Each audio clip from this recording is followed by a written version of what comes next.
हमारे भारत में कई मंदिर हैं। उनमें से एक है कोणार्क सूर्य मंदिर, जो उड़ीसा राज्य के पुरी डिस्ट्रिक्ट में अवस्थित है। इस मंदिर पे गौर करें तो दिलचस्प कहानी सामने आती है।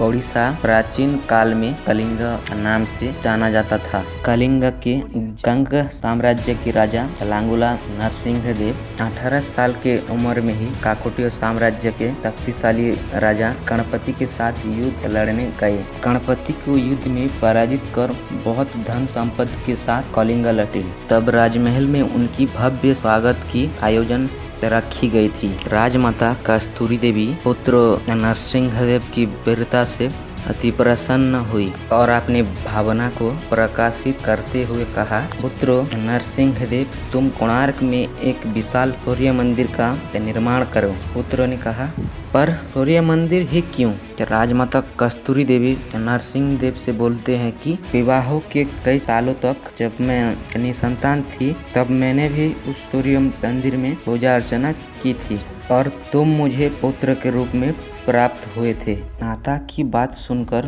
नरसिंहदेव मां को कोणार्क में संसार का सबसे बड़ा भव्य मंदिर बनाने का वचन दिया। सदाशिव सामंतराय, जो शिवेश सामंतराय की नाम से लोकप्रिय थे, वो और अपने सहयोगी विशु महाराणा के साथ मिलकर राजा नरसिंहदेव के पास जाते हैं और राजा शीघ्र मंदिर बनवाने का आदेश देते हैं। दूर दूर से बड़े बड़े पत्थर लाए गए। मंदिर निर्माण कार्य तेजी से होने लगा। 1200 कारीगरों ने मिलकर 12 साल में एक भव्य मंदिर का निर्माण किया। पर लाख कोशिशों के बाद भी उस विशाल मंदिर के गुंबद पर एक कलश स्थापित नहीं हो पा रहा था, जो किसी चुंबकीय पदार्थ से बना हुआ था। वही दूसरी तरफ राजा नरसिंहदेव ने आदेश दिया कि कल रात्रि काल तक कलश स्थापित नहीं हुआ तो सभी कारीगरों के सर धड़ से अलग कर दिया जाएगा। यही सुनकर सभी शिल्पकारों ने गहरी सोच में डूब जाते हैं। आखिर करे तो करे क्या? मुख्य शिल्पकार विशु महाराणा घर से निकलने के वक्त उनका एक बेटा हुआ था, जिनका नाम था धर्मपद। धर्मा अपने पिता को देखने के लिए अपने माँ के पास जिद करता है। माँ बगीचे की फल एक पोटली में बांध कर देती है और कहती है, अपने कुत्ते पलिया को साथ में लेकर कोणार्क जाओ। धर्मपद कोणार्क पहुंचता है। पलिया अपने मालिक को पहचान जाता है। धर्मा अपने पिताजी को देखने के बाद अपना परिचय देता है। सभी कारीगरों को चिंता में देखकर धर्मा इसका कारण पूछता है। कारण जानकर धर्मा अपने पिता से कहता है, आप आज्ञा देंगे तो मैं इस मंदिर का गुंबद पर कलश बैठा सकता हूँ। शिवेश शांतरा ने कहा, धर्मपद को अनुमति दे देते हैं। धर्मा गुंबद पर चढ़ जाता है और कुछ समय के पश्चात वो कलश स्थापित करने में सफल हो जाता है।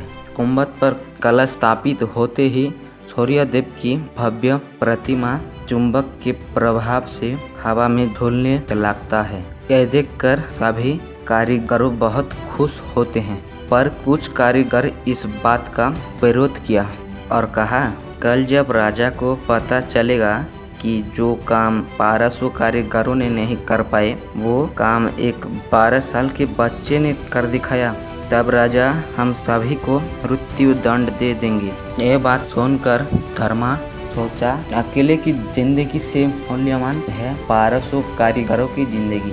धर्मपद ने अपने पिता को समझाया और गुंबद पे चढ़ के समुद्र में कूद गया। इसके कुछ समय के पश्चात राजा नरसिंहदेव मंदिर के पास उपस्थित हुए। सूर्यदेव की भव्य प्रतिमा को हवा में झूलता हुआ देखकर राजा अत्यंत प्रसन्न हुए और शिवेश शांतरा की तारीफ करते थके नहीं। राजा नरसिंहदेव ने घोषणा किया कि माघ शुक्ल पक्ष के दिन मंदिर का प्रतिष्ठा किया जाएगा।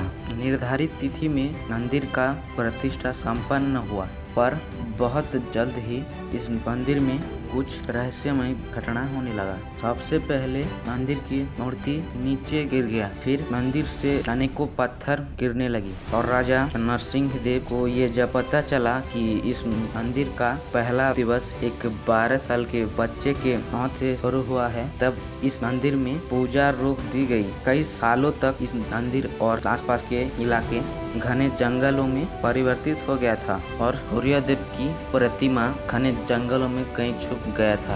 अंग्रेजों के शासन काल में इस मंदिर का अवस्थिति पता लगने पर उन्होंने ही इस मंदिर का पुनरुद्धार किया था और आज इस भव्य मंदिर का केवल टूटा हुआ हिस्सा ही आप लोग देख रहे हैं।